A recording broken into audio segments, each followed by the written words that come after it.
El sol estuvo ahí antes que yo. Era tan parte de mi vida como la gravedad, el aire o la conciencia de mi propio cuerpo.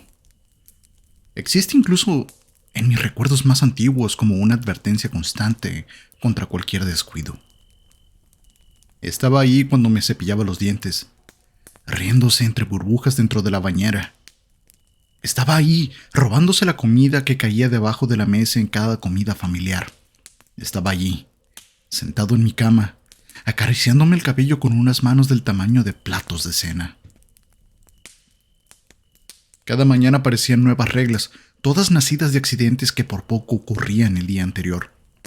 Cada semana repasábamos cómo nos había afectado, qué podíamos hacer para mejorar y cómo ser más inteligentes.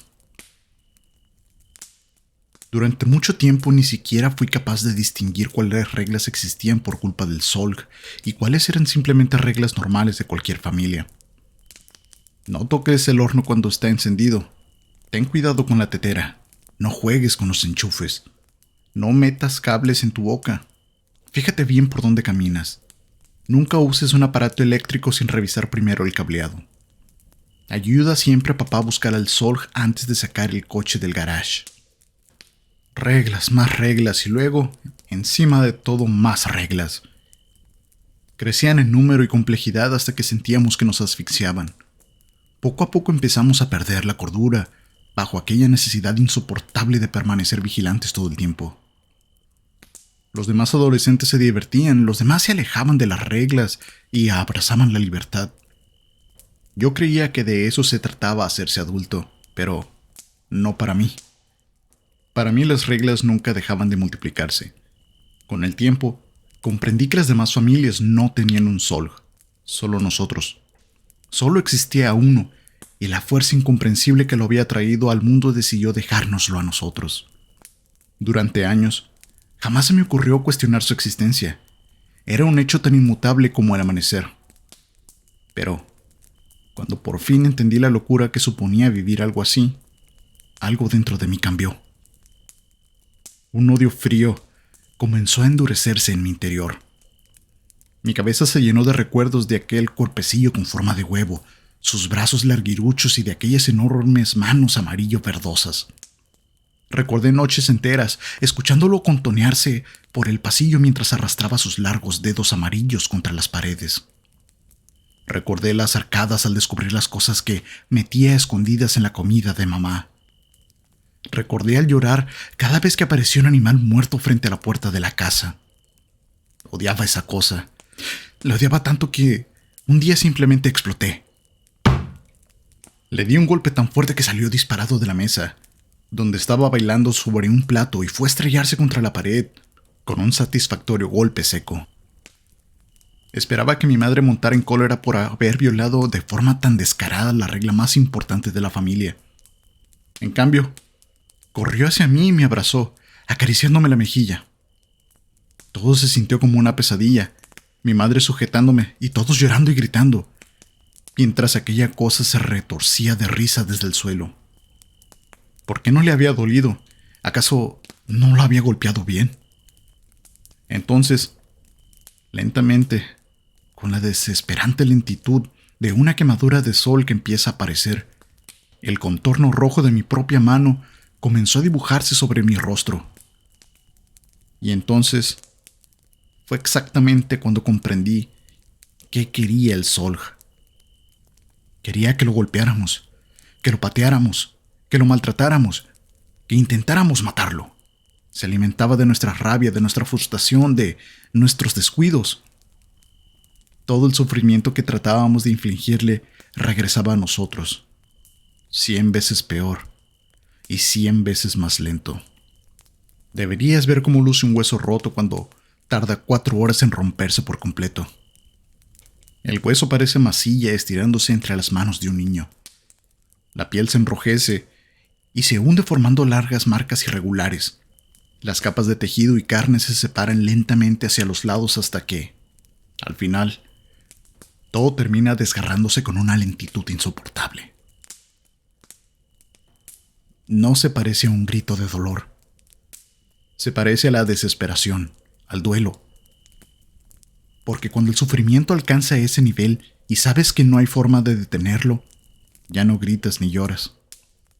Simplemente te rindes, te desconectas o mueres. Y el Sol, pese a sus dientes como un desprendimiento de rocas, su sonrisa burlona y aquella risita absurda, mezcla de un borracho y un pueblerino, era mucho más inteligente y paciente que cualquiera imaginaría.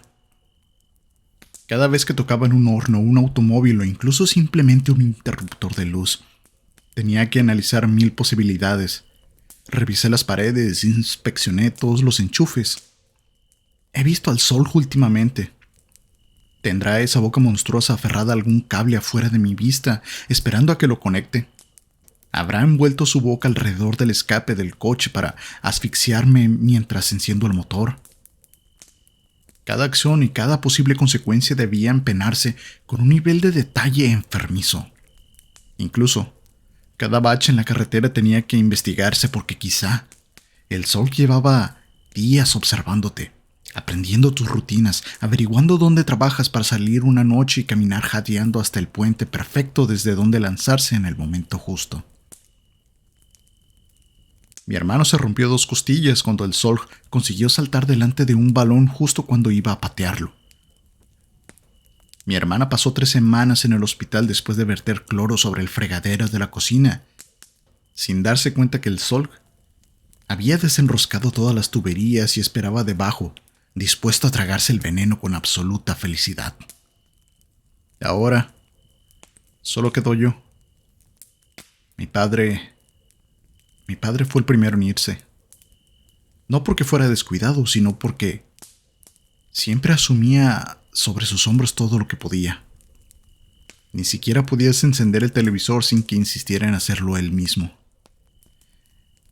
En aquel entonces parecía una actitud controladora, sofocante incluso. Pero, cuando ya no estuvo con nosotros, comprendimos por qué lo hacía. Nada volvió a ser igual sin él. Mamá hizo todo lo que estuvo a su alcance, pero nunca fue lo mismo. Ella también tenía sus propios miedos, sus batallas que librar. La verdad, no puedo culparla por no haber sido capaz de hacer el trabajo de los dos.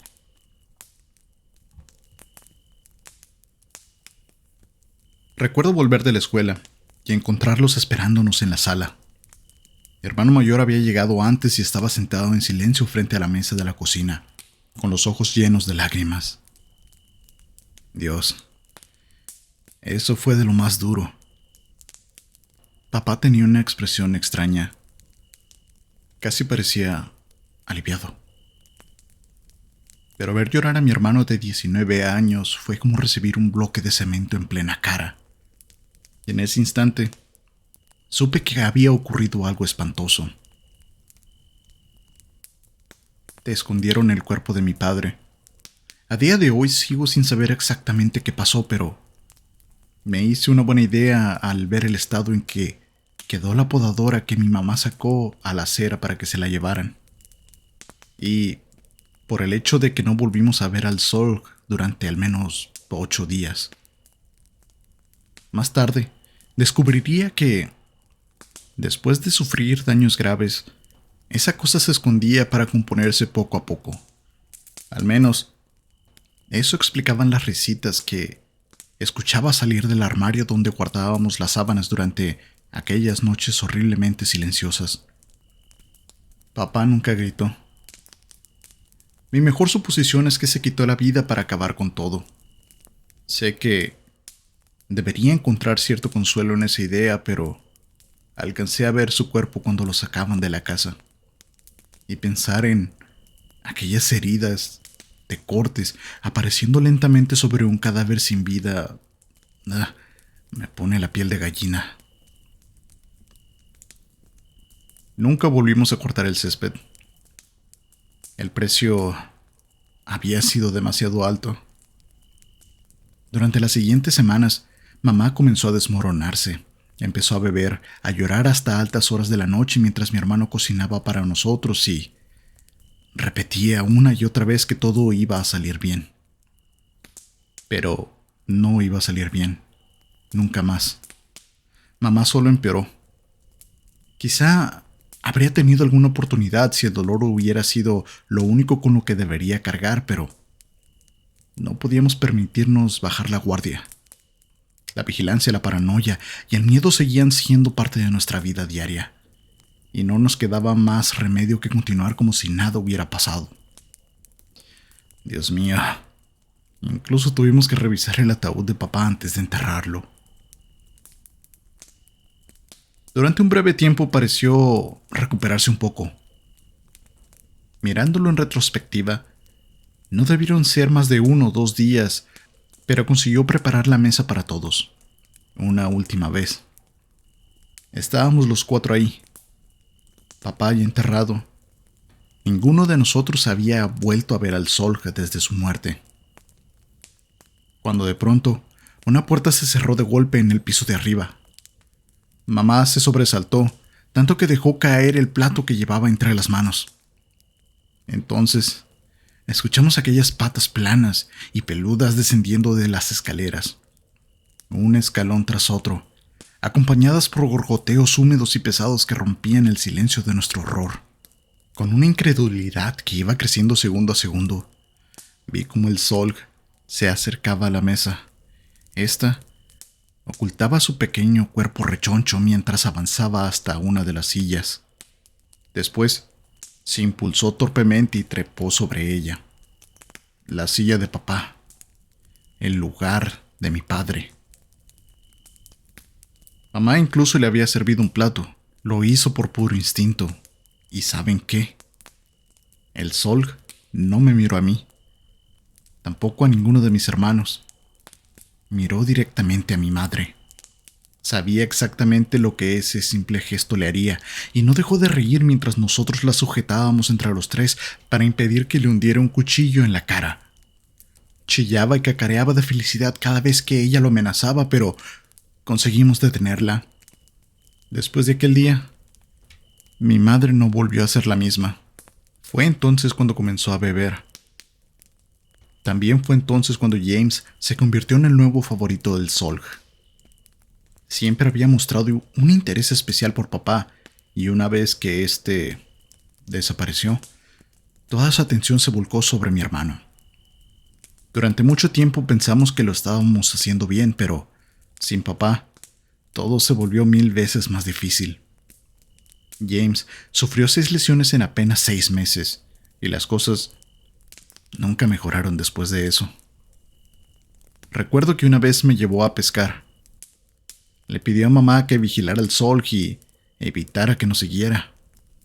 Nos fuimos los dos solos, y durante unos días maravillosos, el mundo parecía haberse reducido únicamente a nosotros. Me habló de todo lo que había aprendido en aquellos meses.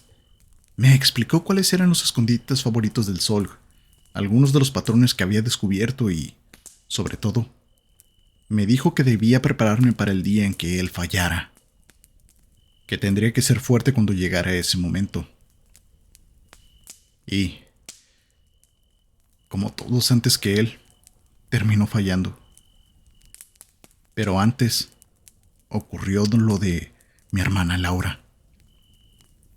La encontramos aplastada hasta morir. Creemos que dejó caer el microondas sobre el sol, aunque nunca pudimos estar completamente seguros. Era su primera semana en la universidad y ni siquiera nos llamó para contárnoslo. Lo único que supimos fue que avisó un día antes de que no asistiría a clases. Eso nos hizo pensar que ya sabía lo que había hecho. Después, simplemente cerró la puerta y esperó. Ni siquiera nos habíamos dado cuenta de que el sol la había encontrado. De algún modo lo hizo. La imagen de Laura, tendida sobre la cama, seguirá conmigo hasta el último día de mi vida. Su cuerpo había quedado reducido al grosor de unas cuantas tablas de madera mientras el sol reía y saltaba sobre sus restos destrozados. Me gusta pensar que encontró una forma de ponerle fin a todo antes de que el verdadero horror comenzara. Pero no lo sé. Tal vez buscó ayuda. Tal vez consiguió algo para aliviar el dolor. Quiero creer que sí, pero Nunca lo sabré. Y no puedo evitar preguntarme si sintió cada segundo de aquello. Estuvo sola en esa habitación durante al menos un día y medio. Después de eso, James desapareció varios meses y nos quedamos únicamente mi madre y yo. Cuando finalmente regresó, olía a alcohol y tenía el aspecto de un hombre 20 años mayor. Estaba demacrado, agotado, y no pude evitar preguntarme qué había hecho todo este tiempo. Tarde o temprano vendrá por mí, me dijo. Solo quería probar cómo era vivir, conocer todo lo bueno y todo lo malo. Más adelante, terminó confesándome la verdad. Había intentado escapar. Durante un tiempo creyó que había dejado al sol atrás y esa esperanza lo embriagó.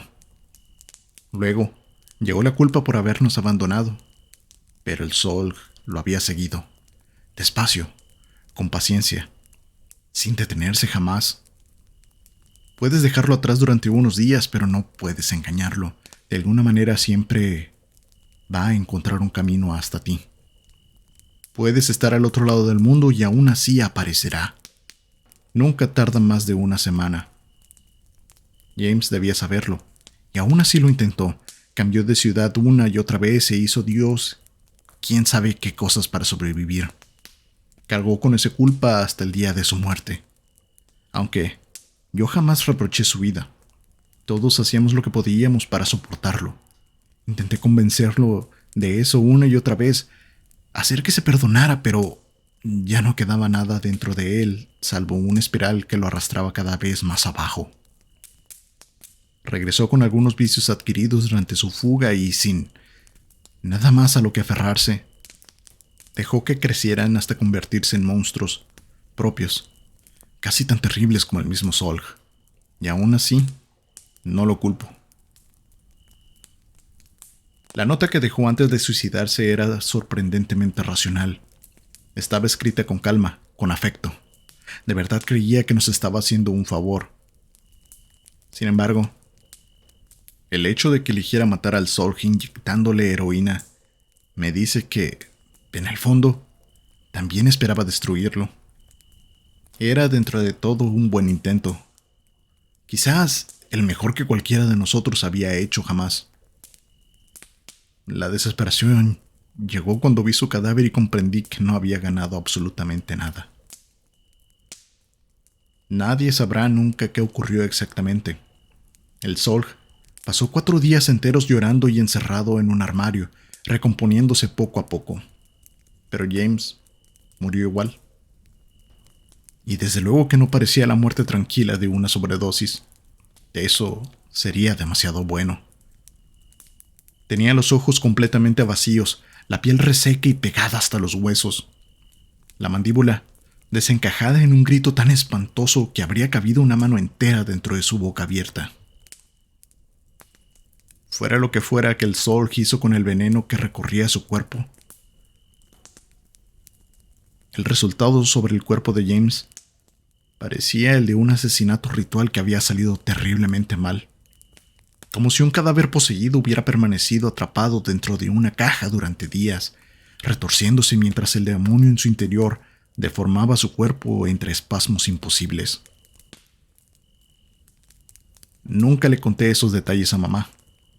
Aunque siendo sinceros, creo que ya los conocía sin la necesidad de oírlos.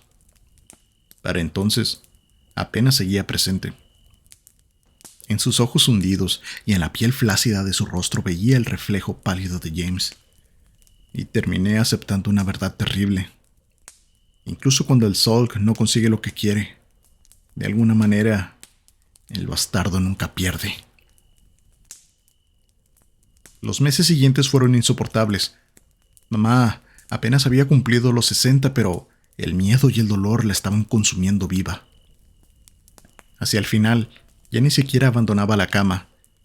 Tenía demasiado miedo de lastimar accidentalmente al Solg. Me convertí en su cuidador a tiempo completo y pagué un precio enorme por ello. Atrapado dentro de aquella casa mientras dedicaba cada minuto a mantener a esa cosa lejos de ella. Preparar cualquier comida llevaba horas, Cada pequeño instante de descanso era interrumpido por mamá o por el sol. Después de que mamá cayera en un estado catatónico, el sol perdió cualquier atisbo de cautela. Empezó a lanzarme objetos, como si estuviera tanteando la posibilidad de atacarme directamente. Rompía platos, golpeaba mi teléfono para hacerlo caer de mis manos y observaba mi reacción. La mayor parte del tiempo conseguía ignorarlo. Lo relegaba al fondo de mi mente mientras el estrés me devoraba lentamente como un cáncer. Digo, no tenía otra opción. O al menos, eso era lo que yo creía. Solía sentarme a observar cómo contemplaba a mamá. A veces intentaba utilizarla para provocarme, pero yo no reaccionaba. Al final se rendía y simplemente disfrutaba de verla morir poco a poco. Admiraba las llagas que aparecían en su espalda y reía mientras yo la limpiaba y soltaba pequeñas carcajadas cada vez que un nuevo mechón de cabello caía sobre la almohada. Y fue entonces cuando empecé a pensar que aquello no era justo. Todos nosotros sufríamos mientras esa cosa se estaba divirtiendo y viviendo el mejor momento de su existencia.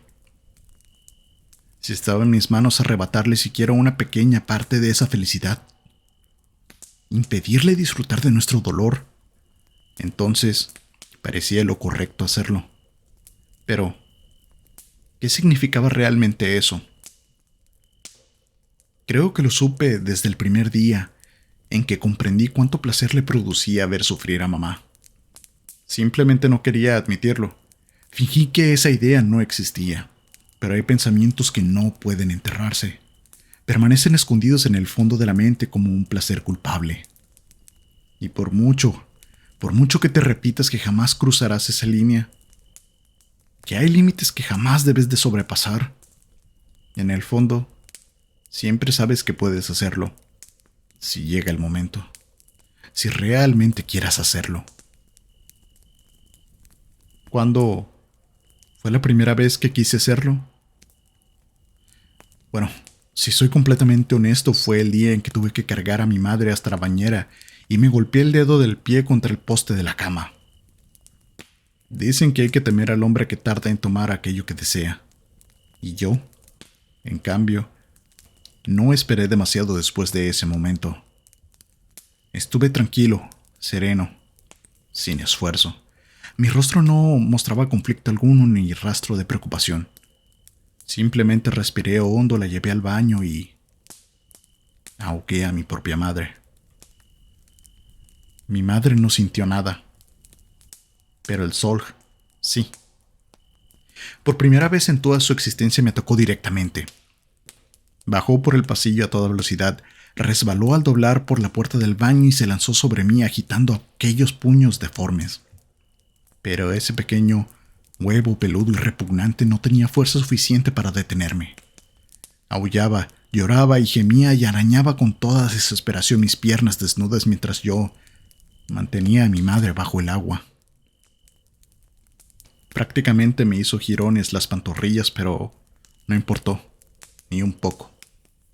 Y entonces llegó la ironía. Ante mis propios ojos sus piernas comenzaron a sangrar y a marchitarse.